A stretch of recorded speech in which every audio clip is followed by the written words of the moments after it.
Hello everyone, welcome back to my channel. ನಾನಿವತ್ತು season special sambar ಇದಕ್ಕನ್ ಬೇಳೆ ಸಾಂಬಾರ್ ಹೇಗೆ ಮಾಡೋದು ಅನ್ನೋದನ್ನು ತೋರಿಸ್ಕೊಡ್ತೀನಿ. ತುಂಬ ಜನಕ್ಕೆ ಇದು ಫೇವ್ರೇಟ್ ಸಾಂಬಾರ್. ಈ ಥರ ಒಮ್ಮೆ ಟ್ರೈ ಮಾಡಿ, ತುಂಬಾ ಟೇಸ್ಟಿಯಾಗಿರುತ್ತೆ. ಒಂದ್ಸಲ ಮಾಡಿದ್ರೆ ಪದೇ ಪದೇ ಮಾಡಬೇಕು ಅಂತ ಅನ್ನಿಸ್ತಿರುತ್ತೆ. ನಮ್ಮ ಕಡೆ ಅಂತೂ ಸೀಸನ್ ಸ್ಟಾರ್ಟ್ ಆದಾಗಿಂದ ಸೀಸನ್ ಎಂಡ್ ಆಗೋವರೆಗೂ ಅವರೆಕಾಳನ್ನು ಯೂಸ್ ಮಾಡಿಕೊಂಡು ಏನಾದರೂ ಸಾಂಬಾರು ಮಾಡ್ತಾನೆ ಇರ್ತೀವಿ.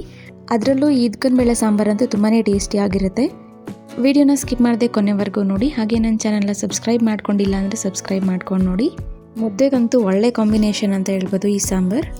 ಬನ್ನಿ ಇದನ್ನ ಹೇಗೆ ಮಾಡೋದು ಅಂತ ನೋಡೋಣ. ಮೊದಲಿಗೆ ನಾನು 2 kg ಆಗೋಷ್ಟು ಅವರೆಕಾಯಿನ ಸುಲಿದುಬಿಟ್ಟು ಓವರ್ನೈಟ್ ಸೋಕ್ ಮಾಡಿದ್ದೆ.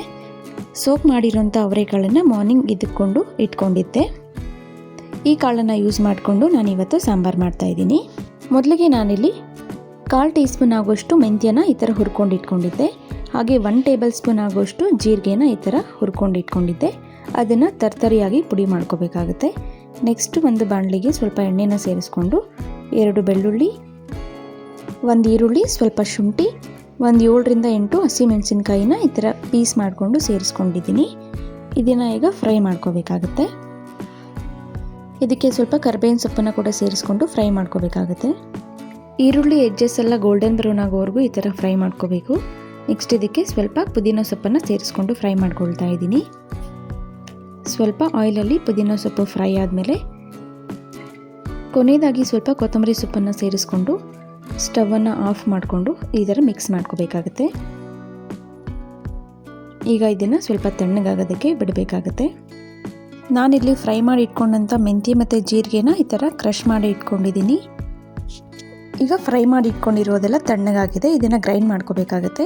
ಮೊದಲಿಗೆ ನಾನು ಮಿಕ್ಸಿ ಜಾರ್ಗೆ ಒಂದು ಅರ್ಧ ತೆಂಗಿನ ಚಿಪ್ಪಾಗೋಷ್ಟು ಕೊಬ್ಬರಿ ಮತ್ತು 1 ಟೇಬಲ್ ಸ್ಪೂನ್ ಆಗೋಷ್ಟು ಗಸಗಸೆನ ಸೇರಿಸ್ಕೊಳ್ತಾ ಇದ್ದೀನಿ. ಇದನ್ನು ಸಪ್ರೇಟಾಗಿ ಗ್ರೈಂಡ್ ಮಾಡ್ಕೋಬೇಕಾಗುತ್ತೆ. ಒಂದ್ಸಲ ಗ್ರೈಂಡ್ ಮಾಡ್ಕೊಂಡಾದಮೇಲೆ ಅದಕ್ಕೆ ನಾನು ಪುಡಿ ಮಾಡಿ ಇಟ್ಕೊಂಡಂಥ ಮೆಂತ್ಯ ಮತ್ತು ಜೀರಿಗೆನ ಸೇರಿಸ್ಕೊಳ್ತಾ ಇದ್ದೀನಿ. ಹಾಗೆ ಫ್ರೈ ಮಾಡಿ ಇಟ್ಕೊಂಡಂಥದ್ದನ್ನು ಕೂಡ ಸೇರಿಸ್ಕೊಂಡಿದ್ದೀನಿ.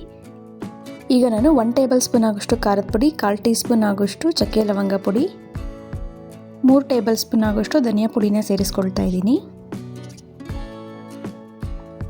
ಹಾಗೆ ಒಂದು ಅರ್ಧ ಟೀ ಸ್ಪೂನ್ ಆಗೋಷ್ಟು ಅರಿಶಿಣದ ಪುಡಿನ ಸೇರಿಸ್ಕೊಂಡು ಸ್ವಲ್ಪ ನೀರನ್ನು ಸೇರಿಸ್ಕೊಂಡು ಇದನ್ನು ಗ್ರೈಂಡ್ ಮಾಡ್ಕೋಬೇಕಾಗುತ್ತೆ. ನೋಡಿ, ನಾನು ಈ ಥರ ಗ್ರೈಂಡ್ ಮಾಡ್ಕೊಂಡಿದ್ದೀನಿ.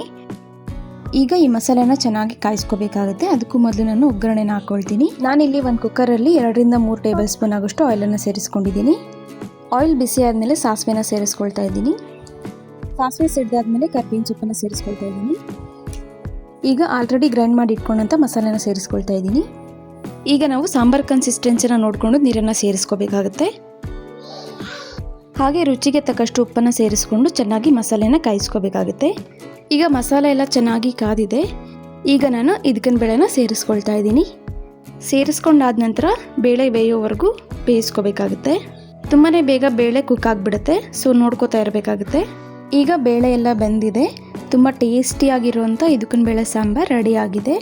ತುಂಬಾ ಟೇಸ್ಟಿಯಾಗಿರುತ್ತೆ. ಮುದ್ದೆ ಜೊತೆಗಂತೂ ಹೇಳಿ ಮಾಡಿಸಿದ ಕಾಂಬಿನೇಷನ್ ಅಂತ ಹೇಳ್ಬೋದು. ಹಾಗೆ ರೈಸ್, ಚಪಾತಿ, ನಾನ್ ಜೊತೆಗೂ ಕೂಡ ತುಂಬಾ ಚೆನ್ನಾಗಿರುತ್ತೆ. ವಿಡಿಯೋನ ಸ್ಕಿಪ್ ಮಾಡದೆ ಕೊನೆವರೆಗೂ ನೋಡೋದಕ್ಕೆ ತುಂಬ ಧನ್ಯವಾದಗಳು. ನೆಕ್ಸ್ಟ್ ರೆಸಿಪಿ ಜೊತೆ ಸಿಗ್ತೀನಿ. ಅಲ್ಲಿವರೆಗೂ ಟೇಕ್ ಕೇರ್.